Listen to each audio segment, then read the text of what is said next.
नमस्कार दोस्तों, स्वागत है आप सभी का शिखर सिविल सर्विसेज पर। आज की क्लास में हम समान विज्ञान के 50 प्रश्नों को शामिल किए हैं जो हमारे आने वाले एग्जाम के लिए बेहद इंपॉर्टेंट होने वाला है। तो चलिए शुरू करते हैं पहले क्वेश्चन से।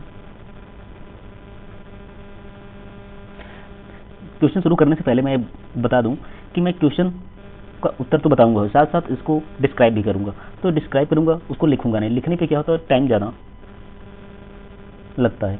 और इसे मैं बोलूंगा, आपको अगर कुछ अच्छा सही इन्फॉर्मेशन लगेगी तो उसको याद कर लीजिएगा या लिख लीजिएगा। याद तो कर लेंगे ही, लेकिन लिख लीजिएगा।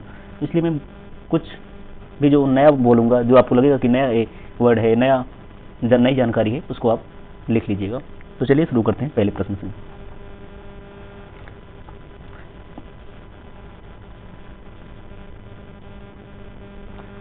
कार्य और ऊर्जा का एसआई मात्रक क्या है? Option A newton, option B joule, option C watt, option D pascal. तो इसमें हमारा ऑप्शन बी सही है। कार्य और ऊर्जा का मात्रक जूल है। न्यूटन किसका मात्रक है? एक्स्ट्रा फैक्ट भी जान लेते हैं। न्यूटन बल का मात्रक है और वाट शक्ति का मात्रक है, पास्कल दाब का मात्रक है, एसआई मात्रक है। सर सेकेंड क्वेश्चन देखते हैं, पहले इसकी व्याख्या देख लेते हैं। कार्य और ऊर्जा दोनों का एसआई मात्रक जूल होता है। न्यूटन बल का, वाट शक्ति का और पास्कल दाब का मात्रक है।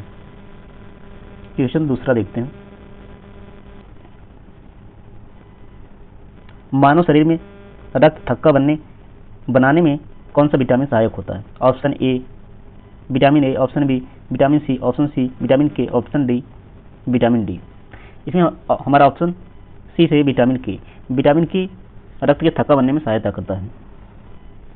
एक एक्स्ट्रा जानकारी और रखेंगे, बी और सी जल में घुलनशील विटामिन है, बाकी ए, ई, डी, के, ए वसा में घुलनशील विटामिन है। इसकी व्याख्या देख लेते हैं। विटामिन के यकृत में प्रोथ्रोम्बिन के निर्माण में मदद करता है, जो रक्त का थक्का बनने में सहायक होता है। तीसरा क्वेश्चन देख लेते हैं। न्यूटन की गति का प्रथम नियम जड़त्व का नियम भी कहा जाता है। ऑप्शन ए किस नियम को जड़त्व का नियम कहा जाता है? न्यूटन के नियम को। क्वेश्चन ये है। तो ऑप्शन ए प्रथम नियम, ऑप्शन बी द्वितीय नियम, ऑप्शन सी तृतीय नियम, ऑप्शन डी गुरुत्व का नियम। इसमें हमारा ऑप्शन ए सही है। प्रथम का नियम को हम जड़त्व का नियम भी जानते हैं। इसकी व्याख्या देख लेते हैं। न्यूटन के प्रथम नियम के अनुसार कोई वस्तु अपनी विराम अवस्था में या एक समान गति की अवस्था में तब तक बनी रहेगी जब तक उस पर कोई बाह्य बल न लगाया जाए, यानी जड़त्व का नियम की व्याख्या की गई है। क्वेश्चन चौथा देख लेते हैं। अम्ल वर्षा मुख्य रूप से किन गैसों के मिश्रण के कारण होती है? ऑप्शन ए CO2 और CO यानी कार्बन डाइऑक्साइड और carbon monoxide, option B sulphur dioxide और nitrogen dioxide, option C methane और ओजोन, ऑप्शन डी नाइट्रोजन और हाइड्रोजन। इसमें हमारा बी ऑप्शन सही है। सल्फर डाइऑक्साइड और नाइट्रोजन डाइऑक्साइड के कारण अम्ल वर्षा होती है। इसकी व्याख्या देख लेते हैं। सल्फर डाइऑक्साइड और नाइट्रोजन डाइऑक्साइड वायुमंडल में जलवाष्प से क्रिया करके सल्फ्यूरिक और नाइट्रिक अम्ल बनाते हैं, जिससे अम्ल वर्षा होती है। पांचवा क्वेश्चन इस प्रकार से है। पौधे में जल का संवहन किस ऊतक के द्वारा होता है? इसमें ऑप्शन हमारा ए है phloem, option B xylem, option C stomata, option D cambium. इसमें हमारा ऑप्शन बी सही है, जाइलम के द्वारा होता है। और भोजन का संवहन भोजन को पहुंचाने में फ्लोएम कार्य करता है। इसकी व्याख्या देख लेते हैं। जाइलम ऊतकों से जल और खनिजों को पौधों तक अन्य भागों तक पहुंचाता है, जबकि फ्लोएम भोजन का संवहन करता है। जो मैंने ऊपर बताया है वही चीजें यहाँ पर लिखी गई हैं। छठा क्वेश्चन इस प्रकार से। POP का रासायनिक सूत्र क्या है? Option A calcium sulphate into 2H2O, option B calcium sulphate semi hydrate, option C calcium carbonate, option D sodium hydroxide. इसमें हमारा ऑप्शन बी सही है, calcium sulphate semi hydrate.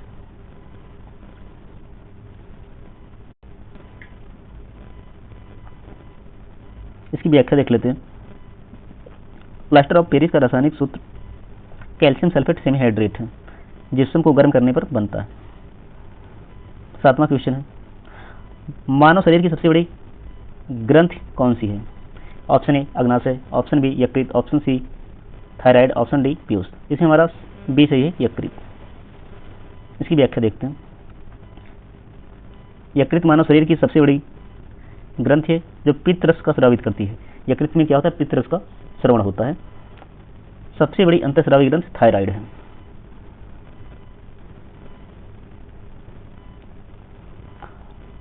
Question 8वां, विद्युत धारा मापने के लिए कौन से यंत्र का उपयोग किया जाता है? Option A voltmeter, option B ammeter, option C galvanometer, option D anemometer. तो इसमें हमारा बी ऑप्शन सही है, अमीटर का उपयोग किया जाता है। एनेमोमीटर से हवा का माप किया जाता है। इसकी व्याख्या देख लेते हैं। विद्युत धारा मापने के लिए अमीटर का उपयोग किया जाता है। विभवांतर मापने के लिए वोल्ट मीटर का उपयोग होता है। एक एक्स्ट्रा फैक्ट है कि विभवांतर को मापने के लिए हम वोल्ट मीटर का उपयोग करते हैं। क्वेश्चन नंबर 9, धातुओं का वह गुण जिसके कारण उन्हें पीटकर पतली चादर के रूप में बदला जा सकता है। ऑप्शन ए तन्यता, ऑप्शन बी आघातवर्धनीयता, ऑप्शन सी चालकता, ऑप्शन डी कठोरता। इसमें हमारा ऑप्शन बी सही है, आघातवर्धनीयता। इसकी व्याख्या देख लेते हैं। आघातवर्धनीयता के कारण धातुओं को पीटकर चादर बनाया जा सकता है। तार खींचने के गुण को तन्यता कहते हैं। दूसरा क्वेश्चन इस प्रकार से है, प्रकाश के परावर्तन के नियम के अनुसार आपतन कोण I और परावर्तन कोण R में क्या संबंध है? इसमें ऑप्शन ए सही, आपतन कोण I ग्रेटर देन आपतन कोण R, परावर्तन कोण R। इसमें ऑप्शन बी सही, बी है, आपतन कोण I लेस देन परावर्तन कोण R। तो इसमें हमारा ऑप्शन सी सही है, आपतन कोण I बराबर परावर्तन कोण R, दोनों बराबर होते हैं। व्याख्या में यही चीजें दिए गए हैं। अगला क्वेश्चन देखते हैं। 11वां क्वेश्चन, मानव हृदय में कुल कितने कक्ष होते हैं? Option A 2, option B 3, option C 4, option D 6। तो इसमें हमारा ऑप्शन बी सही है, सी सही है, 4। इसमें क्या हमारा ऑप्शन सही है? सी 4। मानव हृदय में कितने कक्ष होते हैं? तो 4 होते हैं। अगला क्वेश्चन देखते हैं। क्वेश्चन 11 है। इससे पहले व्याख्या देख लेते हैं। मानव हृदय में 4 कक्ष होते हैं, 2 अलिंद और 2 निलय होते हैं, दोनों मिलाकर 4। 12वां क्वेश्चन है, शक्ति यानी पावर की एसआई इकाई क्या है? Option A joule, option B watt, option C ampere, option D volt. इसमें हमारा ऑप्शन बी सही है, वाट। इसकी थोड़ा सा एक्स्ट्रा नॉलेज देखते हैं क्या है इसमें। जूल कार्य और ऊर्जा की इकाई है, एम्पियर विद्युत धारा की और वोल्ट मीटर विभवांतर की।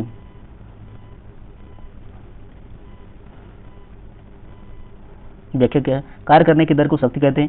शक्ति का एसआई मात्रक वाट होता है जो 1 जूल प्रति सेकेंड के बराबर होता है।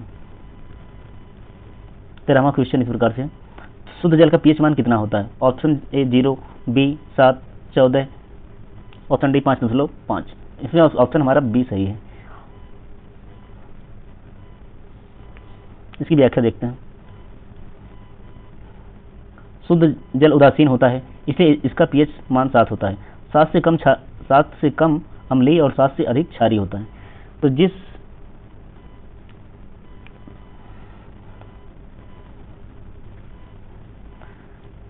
जिसका पीएच मान 7 से कम होता है अम्लीय होता है, जबकि जिसका पीएच मान 7 से अधिक होता है वो क्षारीय होता है। 14वां क्वेश्चन देखते हैं। कार्बन का परमाणु क्रमांक कितना है?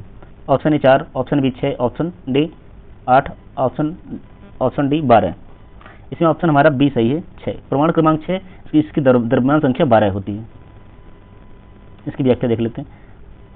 कार्बन आवर्त सारणी के 6वां तत्व है, जिसका प्रतीक सी है, इसका द्रव्यमान संख्या 12 होता है। क्वेश्चन 12 को देखते हैं।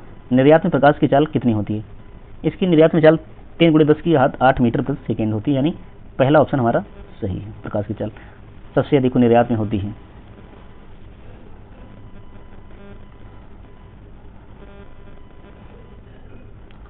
सोलहवां क्वेश्चन, प्रतिरोध का एसआई मात्रक क्या है? Option A ohm, option B metre, option C faraday, option D weber. इसमें हमारा ऑप्शन ए सही है, ओम। प्रतिरोध का मात्रक ओम होता है। ओम का नियम बराबर V बराबर IR होता है।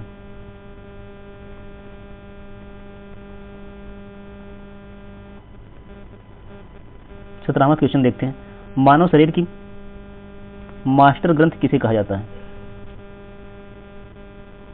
इसमें हमारा option A thyroid, option B adrenal, option C पीयूष ग्रंथ, ऑप्शन डी आमाशय। इसमें हमारा ऑप्शन सी सही है, पीयूष ग्रंथ को मास्टर ग्रंथ के नाम से भी जाना जाता है।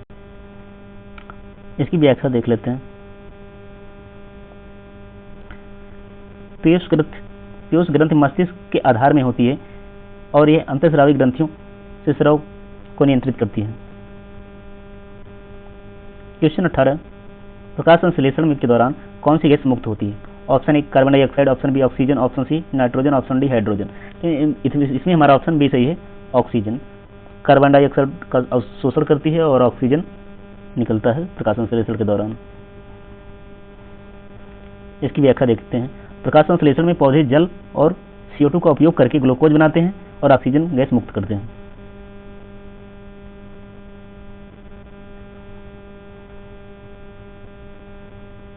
उन्नीसवां क्वेश्चन देखते हैं, साधारण नमक का रासायनिक सूत्र क्या है? Option A NaCl, option C Na2CO3, option C NaSCO3 यानी सोडियम बाइकार्बोनेट या पोटेशियम क्लोराइड। तो इसमें हमारा ऑप्शन ए सही है, सोडियम क्लोराइड साधारण नमक का साधारण नाम होता है। साधारण नमक सोडियम क्लोराइड है, यह मूल मजबूत अम्ल और मजबूत क्षार के मिलने से बनता है। 20वां क्वेश्चन देखते हैं, ध्वनि की चाल किस माध्यम में सबसे अधिक होती है? ऑप्शन ए वायु, ऑप्शन बी जल, ऑप्शन सी ठोस धातु, ऑप्शन डी निर्यात। इसमें हमारा ऑप्शन सी सही है, ठोस धातु। सबसे अधिक ठोस में, फिर उसके बाद द्रव में, फिर सबसे कम गैस में ध्वनि की चाल होती है, जबकि वहीं प्रकाश की सबसे ज्यादा निर्वात में चाल होती है। प्रकाश की चाल 3 × 10⁸ किलोमीटर प्रति सेकेंड प्रकाश की चाल है। व्याख्या में यही चीजें दिया गया है, गैसों में सबसे कम और ठोस में सबसे अधिक होती है। लाल रक्त कणिकाओं यानी RBC का जीवन काल कितना होता है? ऑप्शन ए 20, 120, 180 या 240। इसमें हमारा ऑप्शन बी सही है, RBC का कार्यकाल जीवन काल नहीं बल्कि जीवन काल 120 दिन होता है। इसकी व्याख्या देखते हैं। RBC का निर्माण अस्थिमज्जा में होता है, यह एक्स्ट्रा फैक्ट है, इसे याद रखिएगा। RBC का निर्माण अस्थिमज्जा में होता है और इसका औसत जीवन काल लगभग 120 दिन होता है। अगला क्वेश्चन देख लेते हैं, 22वां क्वेश्चन है, लोहे में जंग लगना रस्टिंग ऑफ आयरन किस प्रकार की प्रक्रिया है? ऑप्शन ए भौतिक प्रक्रिया, ऑप्शन बी रासायनिक, ऑप्शन सी जैविक, ऑप्शन डी नाभिकीय। तो इसमें हमारा बी ऑप्शन सही है, रासायनिक प्रक्रिया है।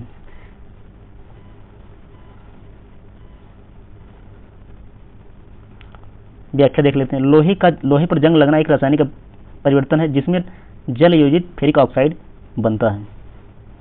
23वां क्वेश्चन देखते हैं, भारी जल का रासायनिक सूत्र क्या है? Option A H2O, option B D2O, option C H2O2, option D CO2। इसमें हमारा ऑप्शन बी सही है, DO2। ड्यूटेरियम से बनाया जाता है भारी जल, नाभिकीय संयंत्र में मतलब इसका उपयोग किया जाता है मंदक के रूप में। व्याख्या देखते हैं, भारी जल ड्यूटेरियम ऑक्साइड है जिसका प्रयोग परमाणु भट्टी के मंदक के रूप में किया जाता है। 24वां क्वेश्चन देखते हैं, कोशिका की ऊर्जा मुद्रा किसे कहते हैं? Option A ADP, option B ATP, option C DNA, option D RNA। इसमें हमारा ऑप्शन बी सही है, ATP। व्याख्या देखते हैं, कोशिका में श्वसन द्वारा उत्पन्न ऊर्जा ATP के रूप में संचित होती है, इसलिए उसे ऊर्जा मुद्रा कहते हैं। क्वेश्चन 25 देख लेते हैं, कोशिका का पावर हाउस किसे कहते हैं? Option A ribosome, option B lysosome, option C mitochondria, option D glycogen. Lysosome को कोशिका का पावर हाउस कहा जाता है, ऑप्शन बी सही है। 25वां क्वेश्चन की व्याख्या देखते हैं। सॉरी सी नहीं सही, इसमें हमारा सी बी नहीं बल्कि सी सही है। कोशिका का पावर हाउस माइटोकॉन्ड्रिया को बोला जाता है। सॉरी यार, गलती हो गई, व्याख्या देख लेते हैं। माइटोकॉन्ड्रिया को कोशिका श्वसन द्वारा एटीपी के रूप में ऊर्जा का उत्पादन होता है, इसलिए इसे पावर हाउस कहते हैं। 26वां क्वेश्चन देखते हैं। त्वरण का एसआई मात्रक क्या है? क्वेश्चन है त्वरण का एसआई मात्रक क्या है। इसमें है पहला ऑप्शन मीटर प्रति सेकेंड, ऑप्शन बी मीटर प्रति second square, option C metre प्रति second metre second, option D kilogram metre प्रति सेकेंड। ऑप्शन हमारा बी सही है, मीटर प्रति सेकेंड स्क्वायर त्वरण का मात्रक है, एसआई मात्रक है। इसकी व्याख्या देखिए, वेग परिवर्तन की दर को त्वरण कहते हैं, इसका मात्रक मीटर प्रति सेकेंड स्क्वायर है। 27वां क्वेश्चन देखते हैं।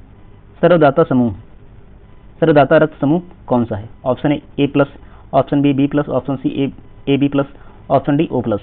इसमें हमारा ऑप्शन डी सही है, ओ नेगेटिव को सर्वदाता समूह कहा जाता है, जबकि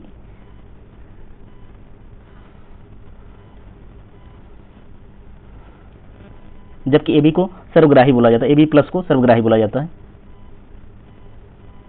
इसकी व्याख्या देख लेते हैं। ओ नेगेटिव रक्त समूह में कोई एंटीजन नहीं होता है, इसलिए किसी व्यक्ति को दिया जा सकता है। ओ क्यों दिया जा सकता है किसी को? क्योंकि इसमें कोई एंटीजन नहीं हो। अगला क्वेश्चन देखते हैं, 28वां क्या है। सर्वग्राही रक्त समूह कौन सा है? इसमें ऑप्शन हमारा ए है ओ नेगेटिव, ऑप्शन बी है A B plus, option C है ए प्लस, ऑप्शन डी है बी नेगेटिव। इसमें हमारा ऑप्शन बी सही हो जाएगा, ए बी प्लस सर्वग्राही रक्त समूह है। इसकी व्याख्या देख लेते हैं। ए बी प्लस में कोई एंटीबॉडी नहीं होता है, अतः किसी भी ग्रुप का रक्त समूह प्राप्त कर सकता है। यह इसलिए प्राप्त कर सकता है किसी ग्रुप का क्योंकि इसमें एंटीबॉडी नहीं होता है, और ओ नेगेटिव इसलिए किसी सभी को दिया जा सकता है क्योंकि उसमें एंटीजन नहीं होता है। प्रश्न 29 को देखते हैं। कमरे के ताप पर द्रव अवस्था में पाई जाने वाली एकमात्र अधातु कौन सी है? अधातु पूछा गया कमरे के ताप पर द्रव में। ऑप्शन ए पारा, option B bromine, option C chlorine, option D iodine. इसमें हमारा ऑप्शन बी सही है, ब्रोमीन, जबकि धातु अगर पूछता तो पारा हो जाता। सही, अधातु की वजह से ब्रोमीन सही है। ब्रोमीन एक लाल भूरे रंग का धातु है जो समान ताप पर द्रव रहती है। धातु में पारा द्रव है, ठीक है, धातु पूछता तो पारा हो जाता। अगला क्वेश्चन यही है, कमरे के ताप पर द्रव अवस्था में पाई जाने वाली धातु कौन सी है? तो ऊपर हमने देख लिया है कि पारा है, ऑप्शन बी सही है। क्वेश्चन 31वां है, लाफिंग गैस का रासायनिक नाम क्या है? Option A nitric oxide, option B nitrous oxide, option C nitrogen dioxide, option D ammonia. तो इसमें हमारा ऑप्शन बी सही है, नाइट्रस ऑक्साइड को लाफिंग गैस के नाम से भी जानते हैं। व्याख्या इसको, नाइट्रस ऑक्साइड को हास्य गैस या लाफिंग गैस के नाम से जाना जाता है। अगला क्वेश्चन देखते हैं 32वां, स्कर्वी रोग किस विटामिन की कमी से होता है? स्कर्वी रोग किस विटामिन की कमी से होता है? Option A vitamin A, option B vitamin B, option C vitamin C, option D vitamin D. इसमें हमारा ऑप्शन सी सही है, स्कर्वी विटामिन सी से होता है। ए से रतौंधी होती है, बी से बेरी, डी से रिकेट्स। एक बार मैं फिर से बताता हूँ, ए से रतौंधी होती है, ये तो रतौंधी रोग होता है ए की कमी से, बी से बेरी, सी से स्कर्वी और डी से रिकेट्स, सूखा रोग इसे बोलते हैं। ऑप्शन सी सही है, विटामिन सी स्कर्वी एसिड की कमी से मसूड़ों में खून आना स्कर्वी रोग होता है। क्वेश्चन 33 को देखते हैं, रिकेट्स रोग किस विटामिन की कमी से होता है? ऊपर हमने देख लिया, विटामिन डी से रिकेट्स होता है, बी से बेरी, ए से रतौंधी और सी से स्कर्वी। इसकी व्याख्या देखते हैं, विटामिन डी की कमी से बच्चों की हड्डियां कमजोर हो जाती हैं और टेढ़ी हो जाती हैं, इसे रिकेट्स या सूखा रोग कहते हैं। 34वां क्वेश्चन, रतौंधी किस विटामिन की कमी से होती है? Option A, option B B1, option C vitamin C, option D vitamin K. इसमें ऑप्शन हमारा ए सही है, विटामिन ए की कमी से रतौंधी होती है। इसकी व्याख्या देख लेते हैं। विटामिन ए को रेटिनॉल के नाम से जानते हैं, जिसका वैज्ञानिक नाम रेटिनॉल है, की कमी से कम रोशनी में दिखाई देने की समस्याएं होती हैं। 35वां क्वेश्चन, घेघा रोग किसकी कमी से होता है? ऑप्शन ए लोहा, option B iodine, option C calcium, option D sodium. इसमें हमारा ऑप्शन बी सही है, सोडियम। आयोडीन, सोडियम नहीं, सॉरी सर। इसमें हमारा ऑप्शन बी सही है, आयोडीन। घेघा रोग आयोडीन की कमी से होता है। थायराइड बढ़ जाती है, थायराइड बढ़ जाती है तो घेघा रोग हो जाता है। इसकी व्याख्या देख लेते हैं। आयोडीन की कमी से थायराइड में वृद्धि हो जाती है, जिसे घेघा या गलगंड रोग के नाम से जानते हैं। 36वां क्वेश्चन देखते हैं। आवृत्ति का एसआई मात्रक क्या है? आवृत्ति का एसआई मात्रक option A hertz, option B decimal, option C metre, option D second. इसमें ऑप्शन हमारा ए सही है, आवृत्ति का मात्रक हर्ट्ज होता है। स्टार नॉलेज के देखते हैं। ध्वन का मात्रक डेसिबल, जबकि लंबाई का मात्रक मीटर होता है सी, और डी जो है समय का मात्रक सेकेंड होता है।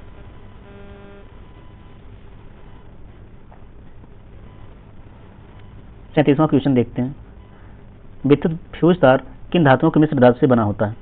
ऑप्शन ए तांबा और जस्ता, ऑप्शन बी टीन और सीसा, ऑप्शन सी लोहा और निकिल, ऑप्शन डी एल्युमिनियम और तांबा। इसमें हमारा ऑप्शन बी सही है, टीन और सीसा से फ्यूज तार, विद्युत फ्यूज तार धातुओं का निर्माण होता है। तांबा और जस्ता मिलाकर पीतल का निर्माण किया जाता है।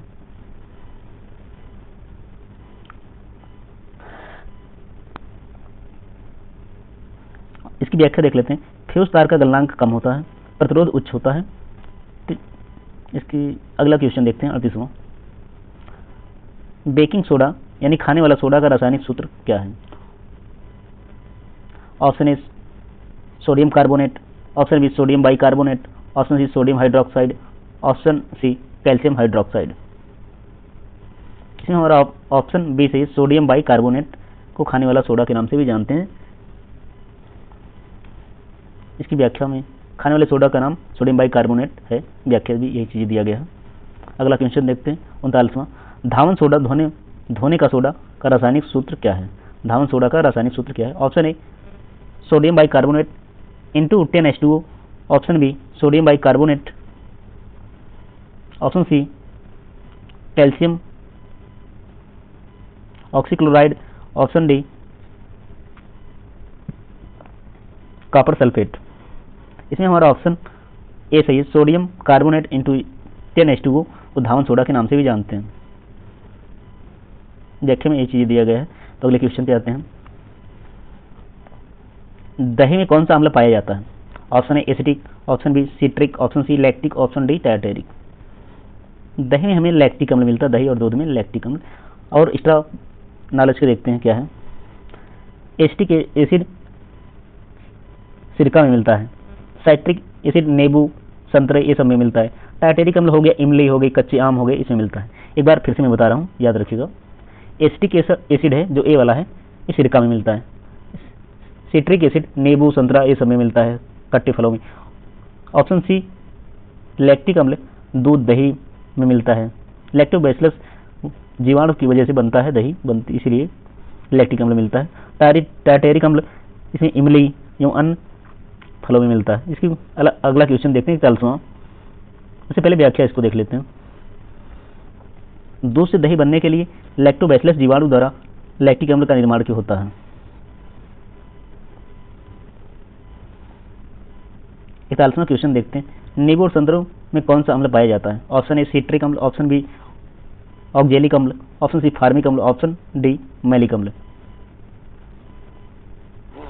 नींबू और संतरे में सिट्रिक अम्ल मिलता है, ऑप्शन ए सही है, सिट्रिक अम्ल नींबू और संतरे में मिलता है। जबकि ऑक्जेलिक अम्ल पालक में मिलता है। फार्मिक अम्ल चींटी में मिलता है, चींटी से बनता है, चींटियों मिलता है, लाल चींटियां जो होती हैं। मैलिक अम्ल सेब में मिलता है। अगला क्वेश्चन देखते हैं, उससे पहले व्याख्या देखते हैं। सिट्रिक अम्ल सही है, ऑप्शन ए। खट्टे फलों जैसे नींबू संतरा मौसमी में मुख्य रूप से सिट्रिक अम्ल पाया जाता है। 42वां क्वेश्चन देखते हैं। कोशिका की आत्महत्या की थैली किसे कहा जाता है? Option A lysosome, option B ribosome, option C centrosome, option D plastic. इसमें हमारा ऑप्शन ए सही है, लाइसोसोम को कोशिका की आत्महत्या की थैली कहा जाता है। इसकी व्याख्या देखते हैं। लाइसोसोम एक पाचक एंजाइम होते हैं कोशिका के क्षतिग्रस्त होने पर स्वयं को नष्ट कर पूरी तरह से कोशिका को पचा देते हैं। अगला क्वेश्चन देखते हैं 43वां।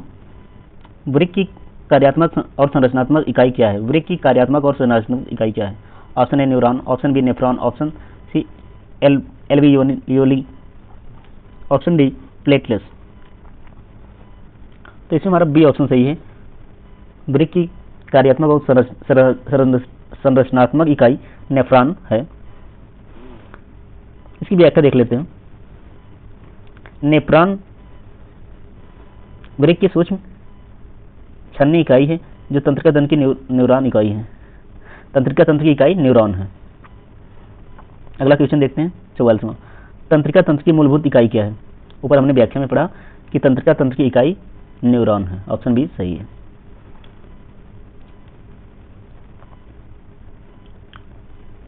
क्वेश्चन 45वां देखते हैं। बल का व्यंजक किस सूत्र द्वारा दिया जाता है? ऑप्शन ए F बराबर m अपान ए, ऑप्शन बी F बराबर m गुणे ए, ऑप्शन सी F बराबर m प्लस ए, ऑप्शन डी F बराबर v अपान टी। इसमें हमारा बल बराबर द्रव्यमान गुणे क्षेत्रफल होता है, इसलिए हमारा बी ऑप्शन सही है, बराबर m इंटू ए। इसका व्याख्या देख लेते हैं। न्यूटन के दूसरे नियम से बल का सूत्र प्राप्त होता है, यह बराबर द्रव्यमान गुणे त्वरण। क्षेत्रफल नहीं बल्कि त्वरण होता है, यह बराबर यम में होता है, तो त्वरण होता है। मैंने ऊपर बोल दिया त्वरण, क्षेत्रफल बोला है बल्कि त्वरण होता है। 46वां क्वेश्चन देखते हैं। पृथ्वी के लिए पलायन वेग कितना होता है? ऑप्शन ए 9.8 किलोमीटर पर सेकेंड, ऑप्शन बी 11.2 किलोमीटर पर सेकेंड, ऑप्शन सी 42 किलोमीटर पर सेकेंड, ऑप्शन डी 2.4 किलोमीटर पर सेकेंड। इसमें हमारा ऑप्शन बी सही है, 11.2 किलोमीटर पर सेकेंड पृथ्वी का पलायन वेग है।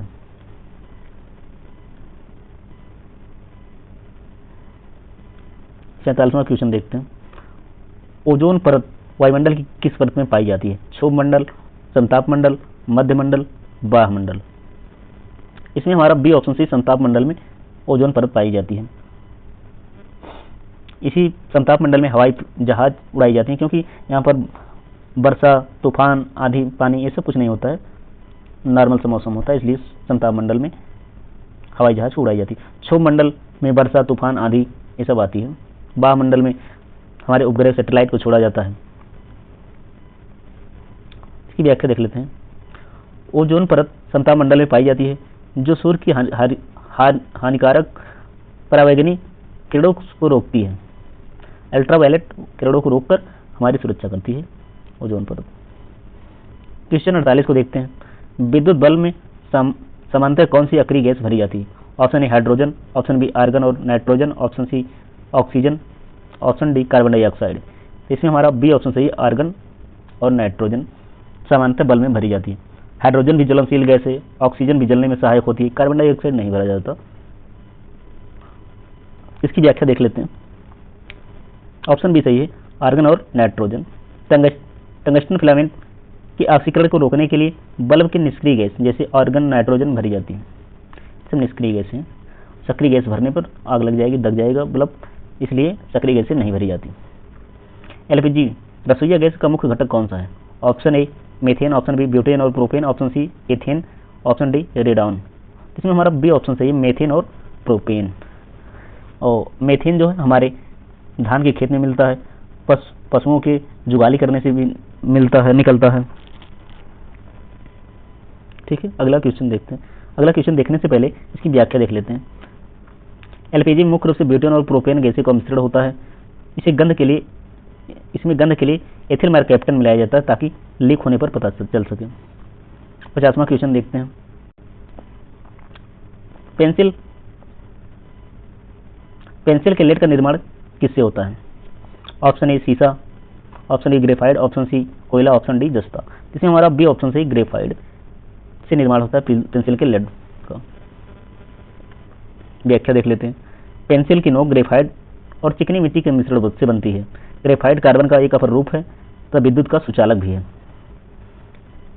इस प्रकार हमारे 50 क्वेश्चन पूरे हुए। तो कमेंट बॉक्स में जरूर बताइएगा कि आपके 50 में से कितने प्रश्न सही हुए।